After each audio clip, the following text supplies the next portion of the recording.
Buenos días a todos, muchas felicidades de nuevo, Carlos. Y vamos a comenzar con esta jornada que es ya típicamente carmelitana.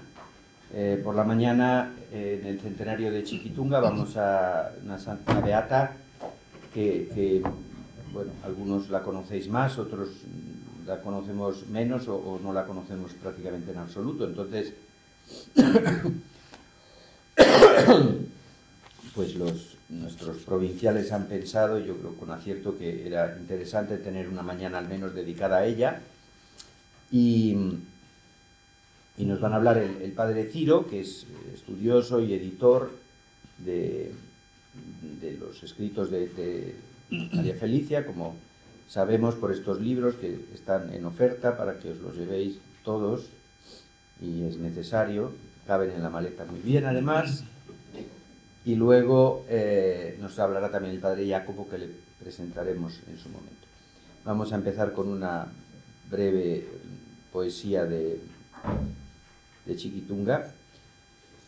Todo te ofrezco, Señor, mis trabajos, mis pesares, las notas de los cantares que a continuo elevo a ti. Todo cuanto hay en mí, todo te ofrezco, Señor, para que sea de mí lo que te plazca, mi Dios. Toda entera y sin reserva, haz que me llegue a subir para estar contigo siempre, aunque me cueste morir. Muy bien, pues padre Ciro, tienes la palabra. Muchas gracias. Pues para mí es un motivo de satisfacción estar aquí en esta semana de formación, juntamente con todos vosotros, con esta representación tan florida del Carmelo teresiano. Pero sobre todo es un motivo hablar en esta casa de San Juan de la Cruz, hablar de María Felicia, de Jesús sacramentado, María Felicia de Jesús sacramentado, María Felicia Guggiari, apellido de origen, son de origen suizo, y Echevarría, que parece ser de origen vasco, pero no está determinado. Es como poner el sello de credibilidad, el sello sanjuanista a la misión, a la doctrina y a la vida de Chiquitunga. Así que me voy a referir siempre con el nombre de Chiquitunga, porque es más breve y todos lo conocemos, más que el de María Felicia. En mi intervención, pues la tenéis ahí en ese esquema que os he dado. Voy a hablar, por una parte, voy a hablar de los escritos de ella, lo que hay y lo que no hay y lo que estamos haciendo, porque la publicación de los escritos está en marcha, está por hacer, estamos trabajando en ello y estamos trabajando realmente con interés y con mucha proyección, porque no se ha publicado nada aquí en Europa. Se ha publicado, lo que se ha publicado en Europa ha aparecido en la revista de Monte Carmelo, que son artículos, muchos de ellos están aquí recogidos, algunos de ellos están aquí recogidos, artículos del aniversario de los 50 años de 2009, que se celebró en Asunción y que yo participé ahí muy activamente en ese congreso. Y eso después se publicó en los números, en algún número sucesivo de Monte Carmelo, pero no se ha publicado como libro. Como libro aparece por primera vez aquí en este que el padre Emilio tiene en sus manos. Vida y escritos de María Felicia Guggiari Echevarría. Y se ha publicado, lo último que se ha publicado, aparte aparte esto que he dicho, el último artículo que se ha publicado, y para mí es lo mejor, lo ha publicado el padre Giacomo Radola. Lo podéis leer en el Monte Carmelo, el primer número del año pasado, de Monte Carmelo de 2024. Es el mejor artículo para mí, el mejor estudio que se ha hecho. A mí mismo me ha abierto pues muchas luces, y entonces, pero él os hablará de ello. Vamos a ceñirnos entonces al tema que se me ha asignado. Primero presentar este libro, Vida de Chiquitunga, que acaba de salir, está muy reciente, acaba de salir del horno, ¿no? La vida es la vida de María Felicia, es la vida de una enamorada de Jesús y de la Iglesia, apóstol y contemplativa, eucarística y sacerdotal, preocupada por los pobres y los enfermos, una figura de gran actualidad para la tarea evangelizadora de la Iglesia actual, que está llamada a romper las fronteras de su país natal y proyectarse como faro luminoso en la Iglesia universal. Esta es la presentación del libro de la vida de Chiquitunga. En cuanto a los escritos, ya a los otros escritos, ceñiéndonos yo más a lo que tenéis ahí en el esquema, voy a seguirlo, pero resumiendo mucho y después ampliando algunos aspectos que creo que son más importantes. Bueno, primero decir que Chiquitunga es una escritora dotada de gran facilidad de comunicación. Tiene gran facilidad para comunicarse, ¿no? Como los escritos de Santa Teresa.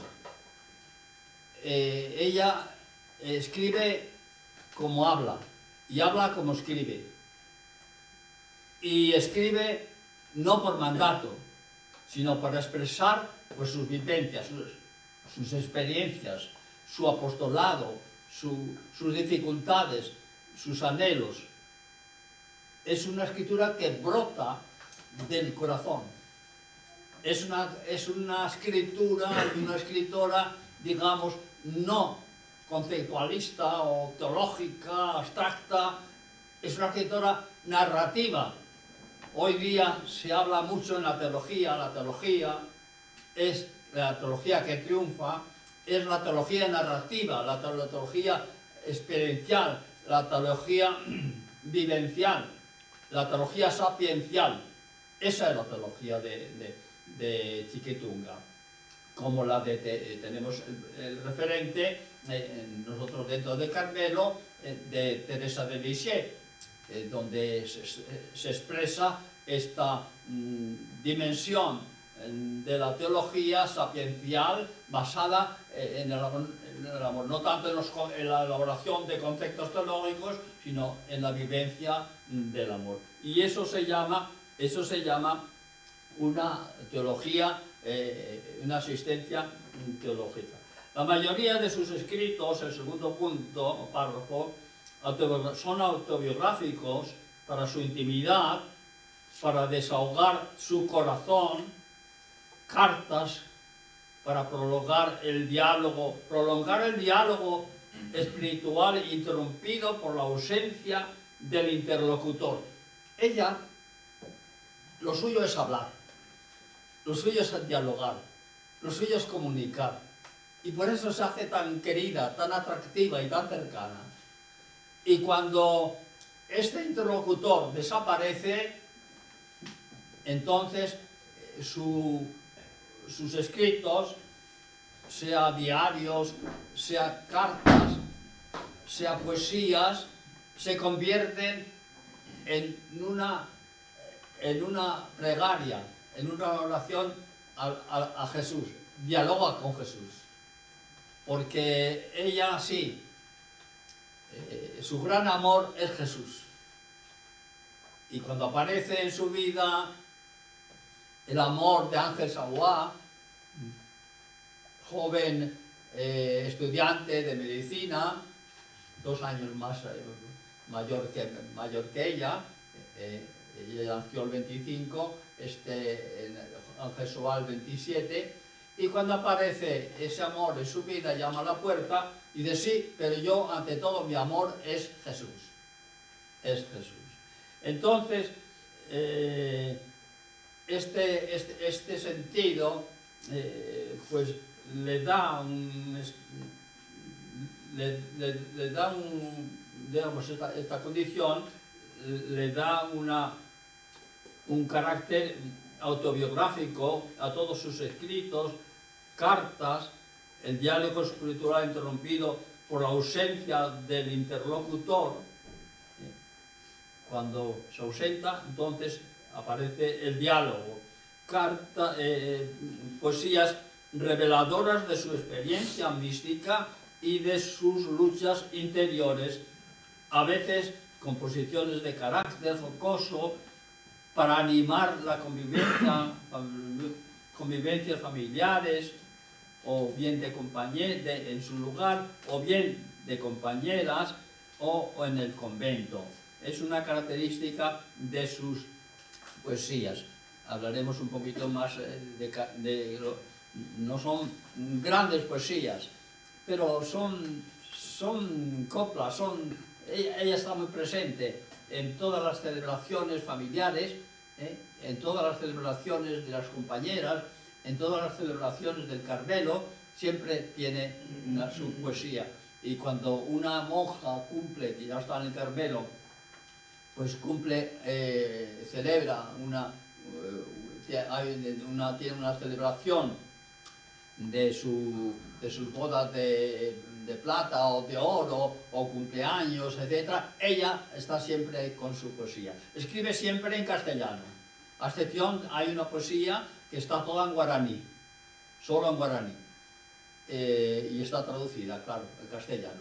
Esa poesía, estas poesías en castellano son poesías, a veces resultan poesías cojas, pero que ritman muy bien, o sea, corre el ritmo, ¿no? O sea, no son poesías del estilo, por ejemplo, de las de Teresa de Lisieux o de las de Isabel de la Trinidad, pero tienen un valor de amistad, de cercanía, de convivencia, y un valor social y apostólico. Es muy presente en ella. Digamos que su vida se expresa en un poema continuo. No hay hecho de su vida, acontecimiento de su vida, que no tenga una resonancia en sus poesías. Sus poesías, repito que en España, en Europa no se ha publicado, estamos camino de ello. Las poesías que se han publicado allá en Paraguay son muy parciales, no están completas, lo mismo las cartas, lo mismo los diarios, etcétera, etcétera. Entonces, claro, una de las labores que hay que hacer es el estudio de esas poesías y después catalogarlas cronológicamente y temáticamente. Son poesías que se leen pues, con mucha fruición, Bueno, y después tenemos los diarios, que son 3, A, B y C. Diario A, diario B, diario C. Corresponden el primero a los años 52, 53, comienzos de 54.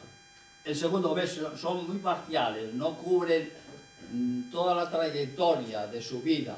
No son como el diario, por ejemplo, de de Isabel de la Trinidad. No son como el diario de Isabel de la Trinidad, sino que son aspectos o facetas o periodos determinados de su vida, que están siempre relacionados con momentos críticos o decisivos de su vida, sea en Villarrica, sea después en Asunción o bien después en el Carmelo. No decimos más de los diarios y lo mismo, repito, los diarios son una plegaria constantemente al Señor. Los diarios los escribe para desahogar su corazón. Ella, la vida de Chiquitunga, sabéis que está marcada por la presencia de Ángel Saoa, entonces, y ella se enamoró de él, auténticamente enamorada. Se enamoró de él, pero no podremos decir lo mismo de él, que él se haya enamorado de ella. No podemos decir lo mismo. Y después los hechos lo van a confirmar. De hecho, hay una carta que escribe Saoa declarándole su amor. Dice, porque todo hombre pues busca una esposa, una mujer con la que formar una familia. Y bueno, había pensado que Chiquitunga pues era la mujer adecuada. Aquel día ella lloró, pero ella, si bien era una declaración de noviazgo, ella no lo aceptó como declaración de noviazgo. Dice, mire, y siempre le trata de usted, siempre le trata de usted a Ángel Saoa, todas las cartas. En cambio, Saoa le trata de tú. Dice, pero mire, vamos a ser buenos amigos y vamos a trabajar juntos en la Acción Católica. Eran dos líderes de la Acción Católica paraguaya. En Villarrica, Chiquitunga, y después fueron sobre todo colaboradores en Asunción. Y todos los congresos y semanas de Acción Católica, que la Acción Católica por esos años era realmente el tiempo dorado de la Acción Católica de los papas Pío XI y Pío XII. Entonces, el tiempo más floreciente de la Acción Católica que empujaron, ellos fueron grandes protagonistas, los dos, pero los que estaban detrás eran dos sacerdotes, uno formado en Roma, y Núñez, y el otro formado en Argentina, que fue su confesor, el padre Prieto, y que después escribirá la primera biografía sobre ella, ¿no? Y un lirio de la Acción Católica. Entonces, estamos ahí en esa encrucijada de ese encuentro de dos vidas que hay 2 años muy fuertes, 2 años que conviven, del 52 a 54, en que, bueno, pues eran la pareja ideal. Ella maestra y enfermera, él médico, estudiante de medicina, médico, de origen sirio, no sabéis, de origen sirio. Bueno, pues los fines de semana, pues no era ir al cine o al teatro, sino era ir a los hospitales, a visitar a los enfermos y a los pobres. Pero ves ahí es una pastoral que está muy en sintonía con los planteamientos de la Iglesia de hoy. Está muy en sintonía, es una espiritualidad que encaja perfectamente en el espíritu evangelizador de la Iglesia de hoy. Y terminado ese periodo, hay el desenlace de ese periodo se da por la vocación que estaba trabajando su director espiritual de Sawá, la vocación sacerdotal de Sawá. Entonces, cuando Sawá le declara el propósito, el proyecto que tiene de hacerse sacerdote, ella entonces es cuando toma la decisión de hacerse religiosa. Es verdad que al principio no lo tenía muy claro y que en qué congregación, al final providencialmente se hizo religiosa carmelita. El encuentro con la madre priora Teresa Margarita fue providencial y está atestiguado por todos los escritos, ¿no? Y es hermoso seguir ese periodo posterior porque Sawá emprende un viaje a Siria, y desde ahí le escribe cartas y pasa un año en Madrid con López Ibor, haciendo un año de psicología, de psiquiatría, López Ibor, ¿no?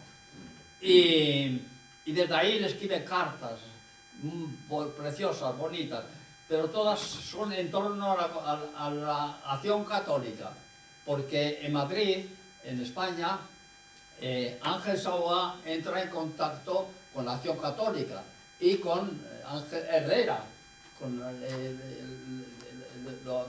Entonces ella le manda, él le envía noticias de todo esto y que hacen, pues encienden más el entusiasmo, el fervor, el amor a la entrega a la acción católica. Fijaos, ellos hicieron esta entrega con un voto, el voto de místico, de desposorio místico. O sea, que en lugar del desposorio de noviazgo, que no se hizo nunca, se hizo un desposorio místico, que es decir, el desposorio místico de la entrega a Jesús y a los hermanos de la acción católica. Y hay una frase de él que viene posteriormente, que dice: si un miembro de la acción católica tiene derecho solo al martirio, no tiene derecho más que al martirio. O sea, eran dos líderes llenos de fuego, de ardor, por el apostolado, por la acción católica. Bueno, entonces ahí estamos. Vamos a seguir un poco el esquema para no perdernos excesivamente, ¿no? Vamos a ver. Ahí tenemos las poesías, ya he dicho, Villarrica, Asunción, Carmelo, son como una prolongación de la conversación verbal con sus interlocutores. Mientras el interlocutor está cerca, prefiere el diálogo, pero cuando el interlocutor se ausenta, irrumpen nuevas formas de comunicación manifestado poéticamente, pasando del diálogo con el interlocutor al diálogo con Jesús, su amor verdadero. Por eso solo empezó a escribir asiduamente cuando su interlocutor más asiduo, Ángel Sawá, se ausentó y necesitó escribir, se ausentó, ese viaje que hemos dicho a Europa, y después ingresa en el Seminario Latinoamericano de Roma.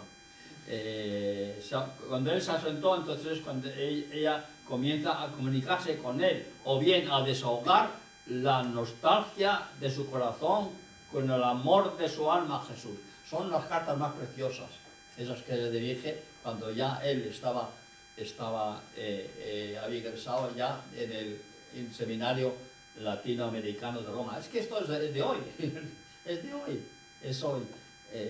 Yo he conocido, ella murió en 59, yo he conocido a la Madre María Margarita, he conocido a todas las personas protagonistas de la causa, la Madre Fersina, porque las monjas de Asunción vienen de Uruguay, y tantas otras. y tantas otras, ¿no? Entonces, es de particular pues, emoción y de mucha cercanía, ¿no? De mucha cercanía. De ella había dicho el provincial anterior de Burgos, el padre Ludovico, que la visitó cuando estaba ya hospitalizada los últimos meses, las últimas semanas, que dice, es otra Teresita, es otra Teresita. Sin embargo, yo creo que esta expresión no es correcta. Bueno, está bien, es otro estilo, no es una Teresita al estilo de Lisieux, o es una Teresita al estilo de Teresa de los Andes. Aquí cabría hacer enormes, muchas comparaciones, pero no es el caso, sino simplemente apuntarlas. Ella tiene su carisma propio, y su carisma propio está reflejado en una fórmula química que ella encontró en sus libros químicos. Ella fue maestra y además enseñó en el colegio, se educó en el colegio de María Auxiliadora de Villarrica, ¿no? Y fue maestra allí. Bueno, entonces, la fórmula mística es TSO, todo os lo ofrezco, Señor, que todo invade, todos sus escritos están invadidos desde que descubren esta fórmula por esta, que digamos como Jesús, José y María. Bueno, nosotros, todo te ofrezco, Señor. Y la explicación de este eslogan, de este lema suyo, TSO, TSO2, la encontramos en el poema 12, según la numeración que vamos haciendo, porque nos falta por hacer más enumeraciones. Bien, vale, entonces vamos adelante, que hay por aquí. Cartas.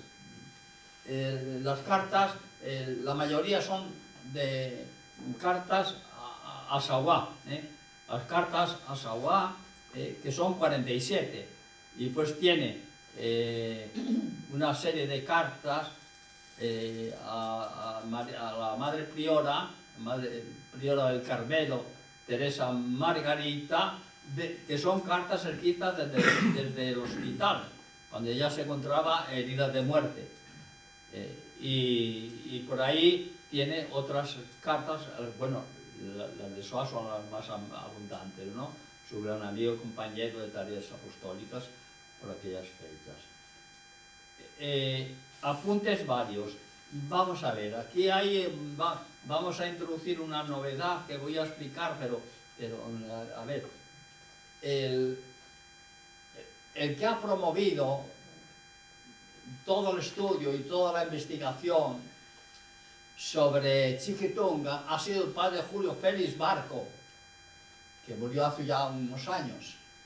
Él era un gran escriturista, un gran músico, un teólogo, era un gran personaje, el padre Julio Félix Barco. Bueno, entonces, en lo que, o sea, la causa de beatificación y canonización la llevó él, porque estaba confiado al padre Simeón delegó en él. Bueno, en esta causa de beatificación y canonización tenemos 3 volúmenes. El primero es un sumario y los testimonios, sumarios y testimonios. El segundo volumen es de los escritos, todos los escritos de ella, muy cuidadosamente recogidos y anotados por el padre Julio Félix, por lo cual esto, sabéis, pues facilita mucho la edición de sus obras. Y el padre Julio Félix pone en los apéndices apuntes. Es un conjunto de escritos dirigidos a la Madre Felicia o que hablan de ella después de su muerte. No, yo quería decir otra cosa antes, ante el párrafo anterior, apuntes varios, sí. Apuntes varios de Villarrica, Asunción, el Carmelo, son escritos de muy diversa índole, ayudas, catequéticas, conferencias, apuntes espirituales, de vida conventual, notas de ejercicio espirituales, etc. Bueno, esto lo hemos cambiado nombre, y también de lugar, y también de manera que adquiere pues una entidad especial. Es decir, estos son los primeros escritos espirituales, porque son un conjunto de charlas y retiros, charlas que ella da, charlas que ella recibe. La Acción Católica tenía un programa de formación muy sólido, charlas que ella da, charlas que ella recibe y también retiros.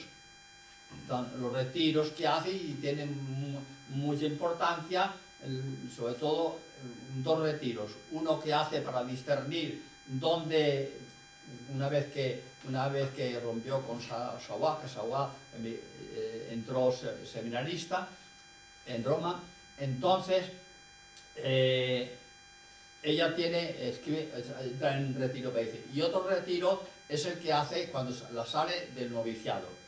Bueno, todo esto nosotros lo llamamos escritos espirituales.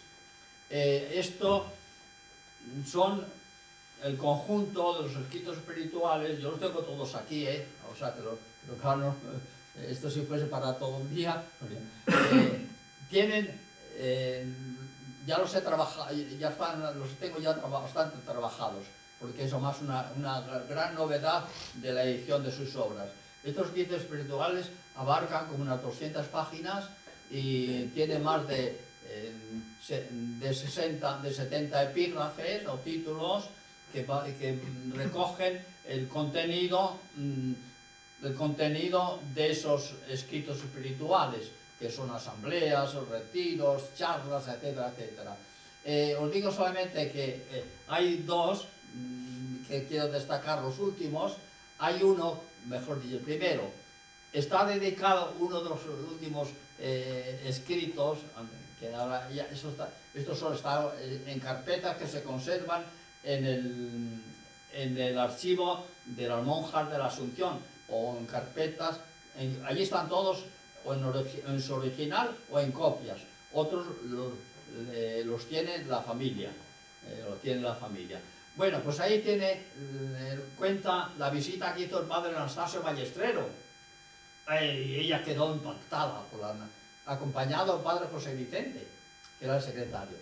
Y tuvo la dicha de que tuvieron que, por razones de viaje, tuvieron que suspender un viaje, y estuve todo el día con nuestros padres. Y apunta 12 puntos de la exhortación que les hizo Anastasio Ballesteros. Este apunte es una novedad que yo quiero compartir, si tienes ocasión de decírselo, a Giordano Silvano, porque han introducido la causa, y esto es un testimonio sobre la santidad, porque habla de la santidad. La carmelita es una vocación a la santidad. No es que sea buena, ni que es llamada a ser santa. Dice, no, y va todo por ahí, pero muy bonito. Resume muy bien en 12 puntos la exhortación del padre Anastasio Ballesteros. Sí. Y con eso termina eso. Después pasamos a otro de las novedades. Hemos rescatado lo que figura como apéndices, lo último que tenemos ahí, es un conjunto de escritos dirigidos a María Felicia, que hablan la correspondencia personal, pero no la que ella escribe, sino las cartas que a ella le escriben. Y ahí destacamos esas cartas, como está la correspondencia de Teresa de Lisieux, escrita por Celina, claro, por la madre, Inés. Paulina. Paulina. Inés, dices. La madre de Teresa dice. Ah, Cercelia, sí. Cercelia, sí, sí. Bueno, bien. Nosotros estábamos también, yo estoy trabajando, al mismo tiempo llevo un poco el trabajo de la investigación en Teresa de los Andes y, encuentro muchos paralelismos, muchos. Bueno, pues ahí estoy trabajando también, juntamente con un libro que saldrá el próximo mes, si Dios quiere. Estoy trabajando las cartas que recibe Teresa de los Andes, porque es que nos dan un retrato nuevo, ¿no? Y es importante para conocer una figura, no solo hay que conocer sus cartas, son fundamentales, pero lo que ella dice, pero ¿qué es lo que los otros dicen de ella? Entonces esto lo hemos rescatado y lo hemos puesto como cartas familiares y semblanzas póstumas. Hay cartas familiares dirigidas a ella antes de morir y hay cartas póstumas que son un verdadero retrato, por eso, de su figura, y que son después de 3 o 4 o 5 años, no son epitafios o elogios en memoria, no, son auténticos retratos. Entonces, es la semblanza póstuma. Yo tengo también en Teresa de los Andes un artículo dedicado a la semblanza póstuma, que ilumina mucho su figura, no lo que ella dice, sino lo que los otros dicen de ella, cómo es percibida, ¿no? Cómo es percibida. Y esa es la principal novedad de los escritos, que lo tenéis ahí señalado, los cambios que hacemos en negrita. No sé del tiempo que disponemos. Un cuarto de hora. Bueno, pues 15 minutos. Suficiente para pasar al segundo punto. Vamos a ver, yo tengo que hacer aquí una operación, porque me guío por eso, porque tengo alguna explicación más. Vamos a ver si... Vamos a pasar al libro, a la lectura teológica que ponemos ahí, segundo punto, a la segunda parte del folio.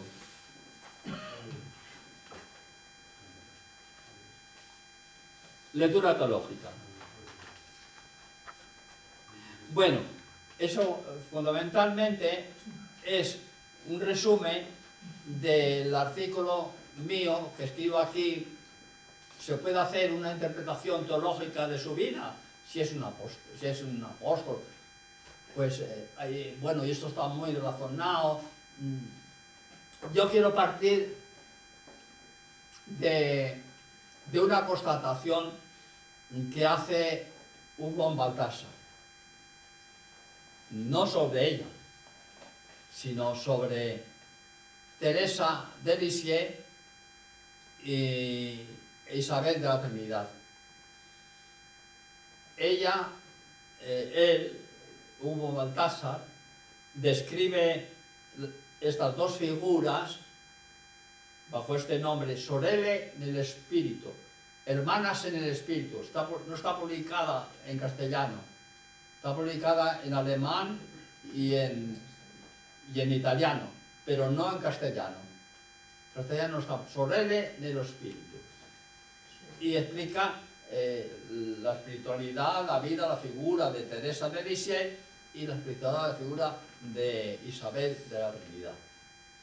Bueno, y digamos que la característica más acentuada por Hugo Baltasar es esta, que son una asistencia teológica.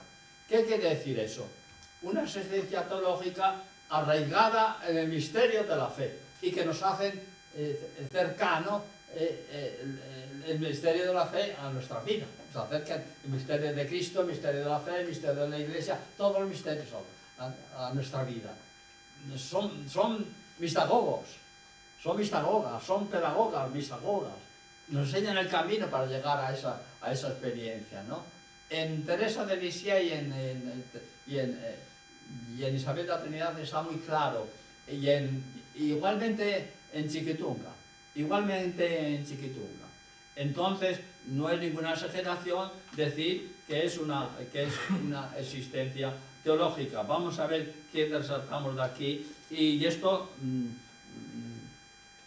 resistencia teológica, que semejante a la que define Juan Pablo II respecto a Teresa de Lisieux cuando la declara doctora de la Iglesia. Ciencia molis, ¿no? Es una experiencia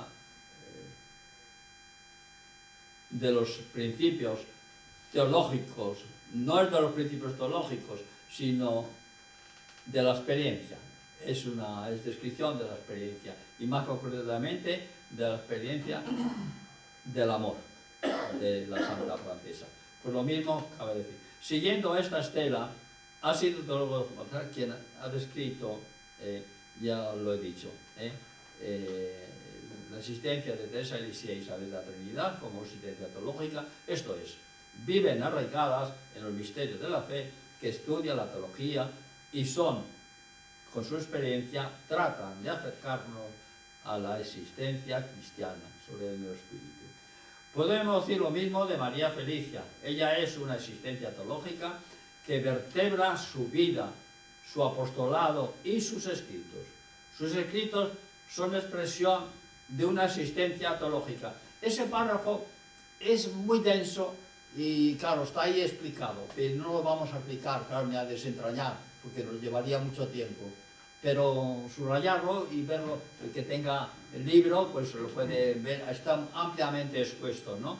Ese párrafo de ahí. Sus escritos son expresión de una existencia teológica, es decir, arraigada en los misterios de la fe. Segundo, una existencia apostólica, es decir, dedicada por entero a la acción católica. Y aquí quiero hacer un paréntesis y mostraros un libro que os cito ahí, de Massimo Fascioli. Es un escritor laico de la Escuela de Bolonia, que da clases en Boston, en Estados Unidos, y tiene por ahí escritos varios libros y artículos. Entre los libros escritos es este lo voy a decir en italiano: Breve storia dei movimenti cattolici, Massimo Fascioli, Carocci. Este libro lo tengo dedicado, me lo entregó a mí en Bolonia, lo tengo dedicado por él con una dedicatoria muy expresiva, sí. Bueno, pues aquí tenemos una descripción de lo que es, él hace una valoración de la acción católica. Esto es para comprender mejor la figura y el apostolado de Chiquitunga. Hace una valoración de la acción católica desde el punto de vista eclesial y también del Vaticano II. O sea, tiene un trasfondo tal vez un poco ideológico, ¿no? Es crítico. Aquí habla de los principales movimientos, ¿no? El florecimiento de los movimientos con el Concilio Vaticano II, que comenzaron antes, pero en el Vaticano II y en el Vaticano II el gran florecimiento de los movimientos eclesiales tiene lugar con Juan Pablo II y Benedicto XVI. Y él analiza todo esto en relación dentro de una visión eclesial, incluso política y social. El que quiera profundizar en este tema, bueno, siguiendo, Fascioli tiene otro escrito posterior volvió sobre este tema. El que quiera profundizar en este tema puede ver el Instituto de Espiritualidad a Distancia. Nosotros ya he publicado, Jesús Castellano y un servidor, hemos publicado Corrientes y movimientos de espiritualidad actual. Corrientes y movimientos, que ahora está en el CITES. Antes estaba en Madrid, después en Burgos, ahora ha pasado al CITES. Bueno, pues esa carpeta ha tenido otras ediciones y la segunda está ya hecha totalmente por mí, porque Jesús no tuvo tiempo de hacerlo y murió antes, y recojo todos estos datos que dan fuerza al mensaje de Chiquitunga. ¿Por qué lo hago o por qué lo hacemos? Porque iluminan la figura de Chiquitunga, es su protagonismo. Digamos que ella es pionera, digamos, de muchos de los planteamientos que hace el Concilio Vaticano II. Y por decir que es pionera, yo señalaría 3 puntos. Uno, es pionera en el apostolado, Apostolica in Actu Citatem. Todo lo que dice, de hecho, hay continuas referencias, hay una resonancia en la Apostólica in Actu Citatem. Ella fue un apóstol seglar. Entonces hay continuas resonancias en la Apostólica in Actu Citatem. Hay eso fue, repito, una laica, una apóstol laical. No fue el apostolado es de otro giro, es laical, simplemente, ¿no? Y bueno, para mí sería, si la llegan a canonizar, tendría que nombrarla apóstol de la acción católica. No hay otra como ella, ciertamente, y tan actual y tan vivo, ¿no? El otro punto de referencia que se cabe destacar es el de la valoración del sacerdocio. Ella tiene una valoración de sacerdocio, una recuperación del sentido del sacerdocio. Hoy, eso es esto es un dato muy importante que se da también en Teresa de Lisieux, pero con otro signo, y también en Isabel de la Trinidad. Pero en Chiquitunga está mucho más acentuado, y las charlas que recibe del sacerdocio en las semanas y congresos y asambleas de la acción católica son estupendas, son fantásticas. De un sacerdote que acaba de venir de Roma y otro de Argentina, y son los que entonces eso nos da toda una teología del sacerdocio. Y yo diría que esta teología del sacerdocio de Chiquitunga está en línea con la de Pastores Dabo Bois, de Juan Pablo II, fijaros. Eso es otro anticipo, otro adelanto, sí, otro adelanto. Y bueno, no señalo más paralelismos, los hay, porque nos llevarían un poquito más allá. Sí, vamos terminando, ¿no? Sí, vale. Pues entonces vamos a pasar, dejamos todo eso y vamos a pasar al punto siguiente y concluimos.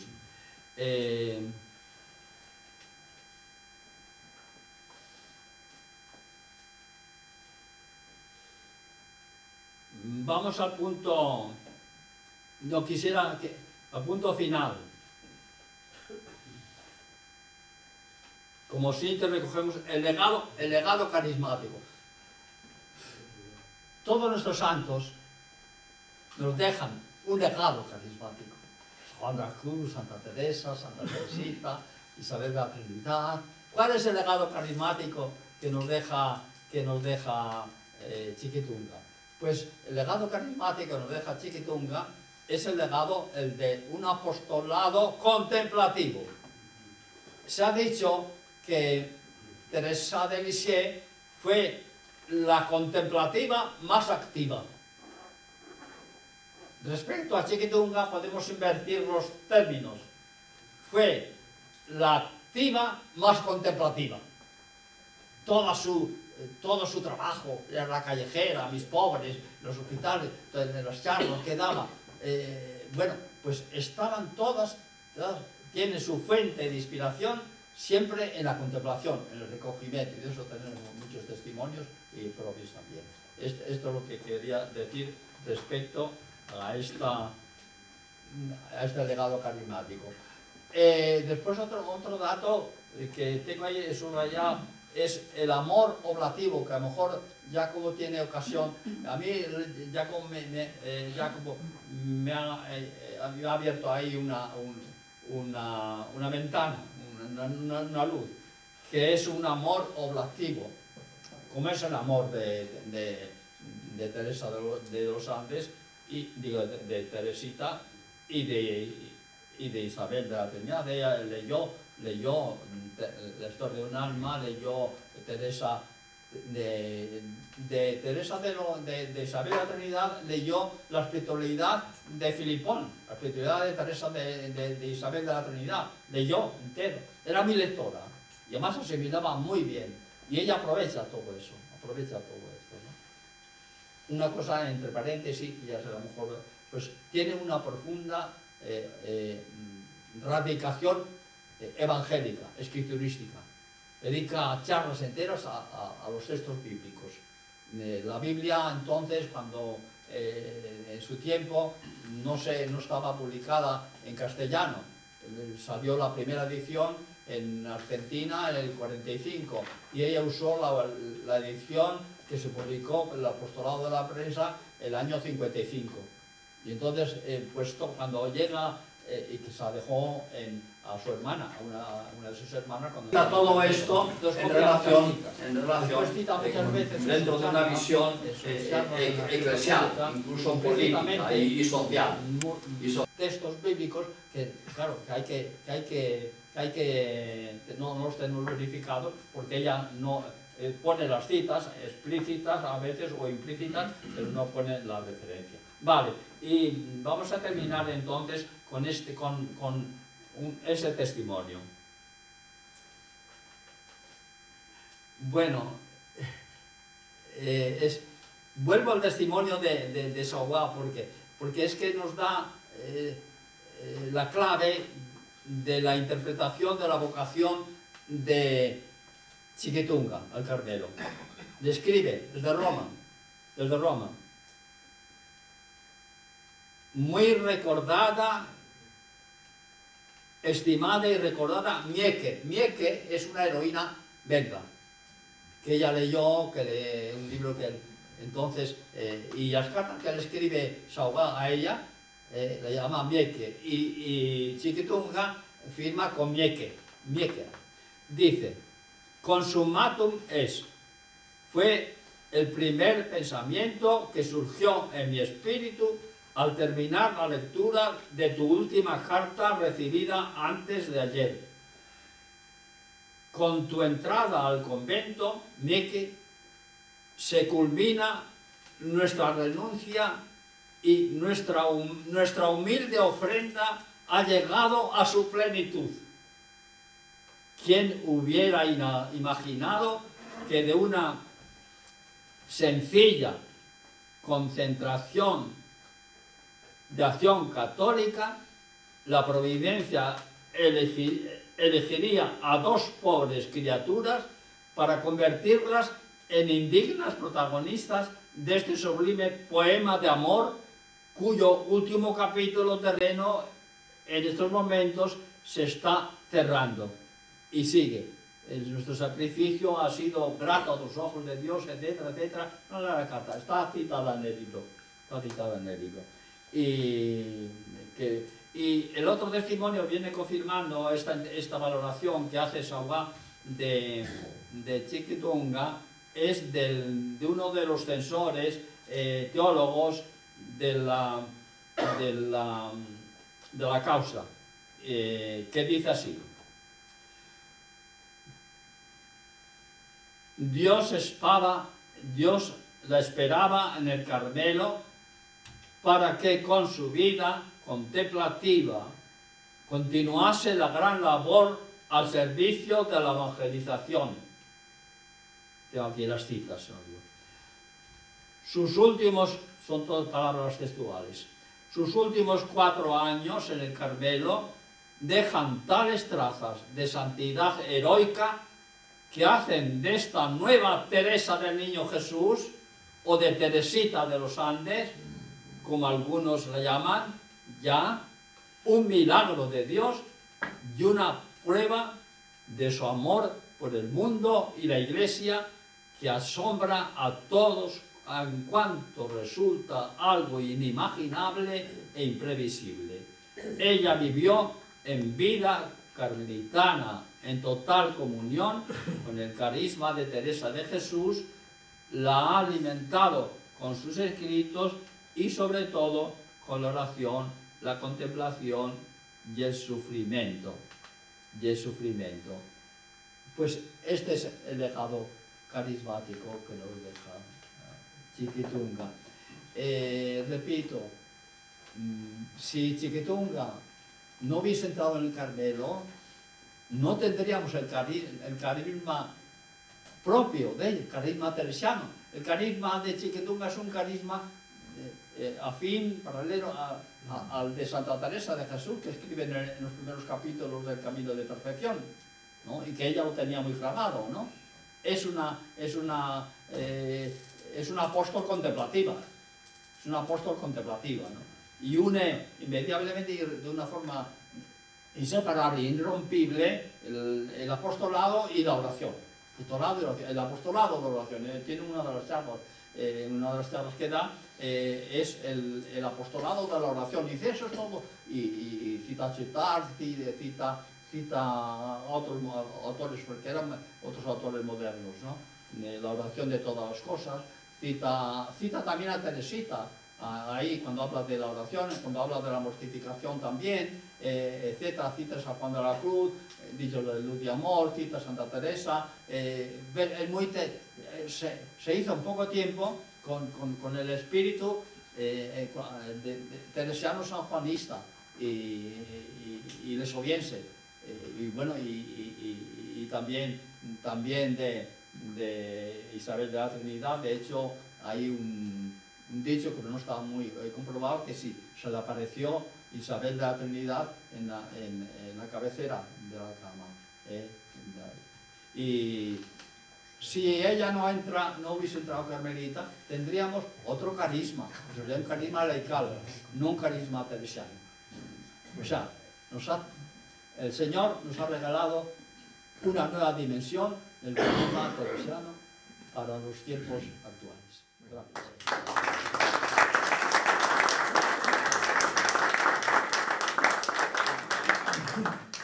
Muchas gracias. Podríamos aprovechar 5 minutos al máximo, si hay alguna pregunta muy breve, alguna aclaración.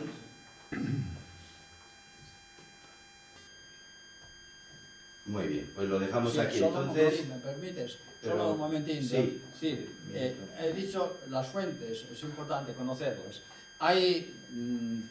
Está la Posición, que son 2 volúmenes, el primero sumario y los testigos, el segundo son todos los escritos, y el tercero, eso está escrito, los 2 volúmenes, en 2004, y después en 2009 está este volumen de la Posición, que es la opinión de 9 teólogos, y todos muy favorables y muy elogiosos de Chiquitunga. Tanto que sí, que algunos dicen que no sé cómo no la han hecho santa. La santidad, pues bueno, sí, está en su vida. Falta el milagro. Pero aquí tenemos, y la idea nuestra, en la edición de las obras, es recoger algunos testimonios más importantes en una introducción que tenemos que hacer a la vida y a sus escritos de modo global, de manera que este material no se pierda y que no quede ahí, porque aquí nadie lo lee. Sí, gracias. Muy bien, gracias a ti, Ciro. Gracias.